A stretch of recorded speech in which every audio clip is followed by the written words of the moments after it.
मी तुमचा लाडका अमोल येटी. तर आपल्या आजच्या मिनी ब्लॉगमध्ये सर्वांचं स्वागत आहे. मामाच्या घरी बोकडाचा कार्यक्रम असल्यामुळे आपल्याला बोलवून घेतलेला. मग जेवण करून आपण निघणारच होतो, पण पाठीमागं बघू शकताय मामाचं पोरगं कसं खरालतं. मामा म्हणला चल भांजे रस्ते तक छोड कर आता हूं. मग तसं म्हणल्यावर मी पण नाही म्हणलो नाही. तिथनं सरळ निघालो. मग वाटत पेट्रोल पंप दिसला. म्हणलं आपल्या धनूला पहिला तेल टाकून घेऊया. वाटतच बंद पडल्यावर काय करायचं भावानं. तेल वगैरे टाकून घेतलं. परत आपला प्रवास सुरू केला. जाताना वारं पण लागालतं. मग धनू साईडला घेतले. तोंडाला रुमाल वगैरे बांधूया म्हणलं. चला म्हणलं आता काय टेन्शन नाही. परत आपली धनू चालू केली. परत आपला थांबलेला प्रवास सुरू केला. ते पण कसं एकदम शायनिंग मारत. कधी ह्या तावशी चौकात येऊन पोहोचलो हे कळालंच नाही. भावानं हे सरळ तावशीला जाते तर आपल्याला राईट घ्यायचा होता. इथनं आपण आता चाललोय आता मंगळवेड्याकडं. पाठीमागं तनाळे गेली. मग ही नदी आहे बघा, बघू शकताय. मग नदीच्या पुढच्या बाजूला हे गुंजी गाव आहे. मग आता तिथनं टर्न मारलोय. आता चाललोय मारापूरला. मी माघार जाताना मला काय दिसलं बघा तुम्हीच.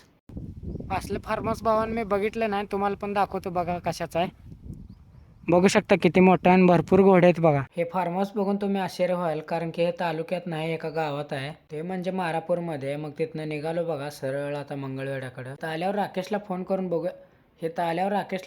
बघूया. म्हणलं ह्यानं हाय का कामावरती कुठं बाहेर गेलाय. दवाखान्यातच हाय ये म्हणला. मग इथे येऊन एका साईडला थांबलो. येताना ह्यानं एक कॅडबरी आणलेला. बघूया म्हणलं कुठल्या. त्यानं तेवढं घेऊन आलेलं. मग खाल्लो वगैरे. मग जातो म्हणला, उशीर व्हायला लागला त्यानं बी. चला म्हणलं आपल्याला पण उशीर व्हायला. मग तिथनं निघालो बघा गावाकडं. बघूया म्हणलं अजून रानात जायचं आहे का नाही आज. तिथं आल्यावर का सुट्टी आहे, कापडं बिपडं बदलून नेट निघालो बघा रानाकडं. वडिलाचा एक फोन आलता. तर मामाकडे जायचा आपला भाग 2 इथं समाप्त झालेला आहे. तर अशा प्रकारे आपला आजचा व्हिडिओ संपलेला आहे. लाईक आणि सबस्क्राईब करून टाका. धन्यवाद.